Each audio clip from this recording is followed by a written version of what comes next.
Mm, it's go time. Hello, hello. Welcome to today's episode. Yes, I'm coming to you live in my robe. Well, actually, is this live? Okay, I'm using a new platform. I just crossed over from Podbean. I couldn't be more excited because this platform does more for me than I have ever been able to do with my podcast. I am elated. I am through the moon.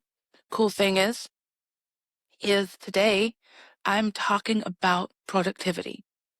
I am talking about the trap that we sit in thinking that we have to be productive. We have to be busy in order to maintain our self-worth and look good. And we gotta just keep up with the status quo, the flow in order to look a certain part, in order to look a certain way, to be successful, to be like the main star in our job, in our career, because we got to please the boss. We got to please the corporate structure. We got to please our leaders. We got to please our bosses. We got to please our surroundings, because if we aren't busy, then chances are we are lazy and less than. So I was sitting here thinking this morning, yes, I'm in a robe, but who cares? You know what? It's Saturday. And yes, I get to go to work today. But the thoughts that kept bombarding me sounded like this. Of course, I'm using a background. Okay, green screen, whatever you want to call it. I'm invisible for the most part. Um, so I was sitting here having my coffee. I just finished my coffee. And then the thoughts of, well, you need to do something. You need to be productive. Like, what could you be doing right now? You're growing your business. Let's think of a post and and you're starting this mass movement. And so you got to get the word out. You just switched over to this new platform on Riverside where you were using Podbean. And now it's like Disneyland for you. And it's the best thing since sourdough bread.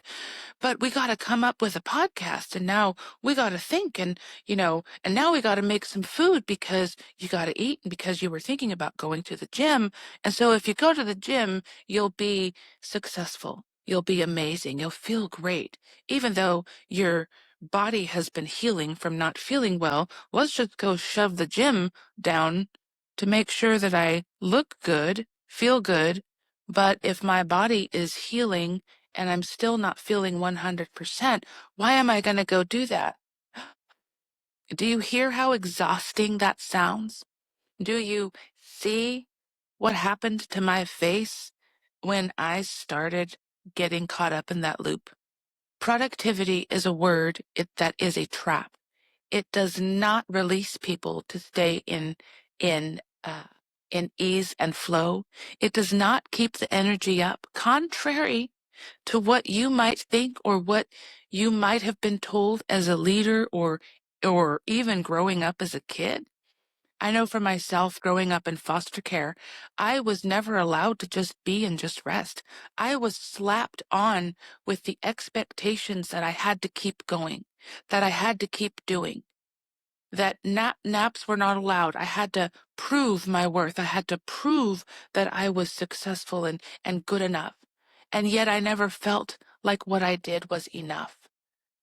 Take that into my life of jobs that I then went after because of the mentality, the mindset, the beliefs that I was less than if I didn't have jobs where I could prove my worth. And let me tell you what it led to: exhaustion, performance driven, proving. Nothing felt good enough. Lazy. I believed I was lazy if I didn't meet the expectations and master everything and look like the freaking wizard that they hired. I suffered illness after illness. My body suffered. My body suffered from getting diagnoses that now I am having to backtrack, and it feels like I'm starting from scratch again when I go to work out because my body, my muscles, um, feel weak.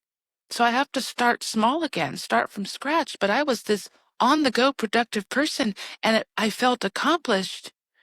but I only felt accomplished because of the accolades and the performance reviews I was getting, till one day, very recently, I stopped. I said, actually, starting 6 years ago, I stopped deciding to go down that path. But I didn't know that lurking underneath was diagnoses that I would now have to recover from all of the chaos and dis-ease that I created, but I didn't know any better. Because productivity is also a trauma response. It is a way that we prove ourselves, but it's also where we can't rest.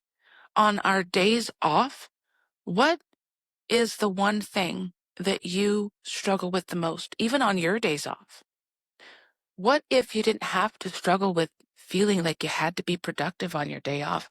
What if I told you that just being and just sitting and even like binging your shows on different platforms like Netflix or Hulu or Paramount Plus, what if that's all you did? And what if you realized that you're still worthy and that you're not lazy? What if I told you that when I do that, I'm actually being more productive, and it's a way of healing past trauma, healing my bloodline. I'm also healing my body. So if I'm in a and also doing what I'm telling you to do is a way of giving the middle finger to past stuff that comes up. Yes, it's like, screw you. It's like, we gotta sometimes just say STFU to the thoughts that plague us, because those voices are also, could be, younger versions of ourselves telling us these things. So we have this loop that keeps playing and it just doesn't shut off. It's the record. It's the record. But one day we get to a place where we're like, I'm smashing the record to bits. I don't care who you are. I don't care if you're my boss. I don't care if you're the Pope. I don't care if you're the president. Today I'm taking a freaking day off. If I want to sit in my pajamas, take a shower, put my pajamas back on, and sit around the freaking house, I'm going to do that. It's also a key of healing a younger version of myself that never had the chance to just freaking be, to have fun, to go play. Yeah, I played as a kid, but I always had the expectations that I had to be doing something, including in the church, doing something productive on my days off. Give your all, right? It's like, no, no, no, no, no, no. So I now, in my own life, started giving myself permission to break away, to stop doing, to just being. I also stopped proving. I stopped performing. I made a decision that I am no more. I am not going to stay in slavery and bondage in a cage just to keep people happy. And from this moment forward, wherever I go, whether it's a career or speaking on a stage in front of high performers in healthcare, leadership conferences, whatever you want to call it, wherever I go, I'm bringing this mass change, this mass movement with me, because imagine being a leader in the healthcare field, or even being an employee, or maybe you're leading a team of people in business, and you yourself don't know how to just break away and give yourself the permission to just be. This video is your permission slip. It's your key card. It's the keys to unlock yourself from the shackles of slavery.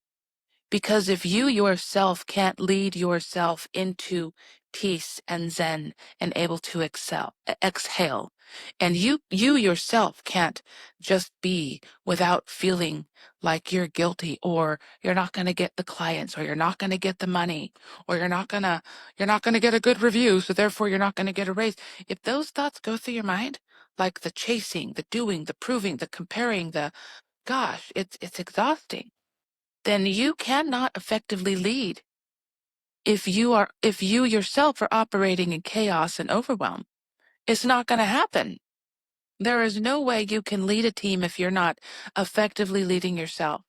I've watched environments crumble around me while I'm still in the environment, all because the leaders of the environment choose chaos, choose dysfunction, choose to live by expectations and rules that they slap on their team, and then they wonder why their department is walking around with bitter looks on their faces, detriment, low energy, hate the environment.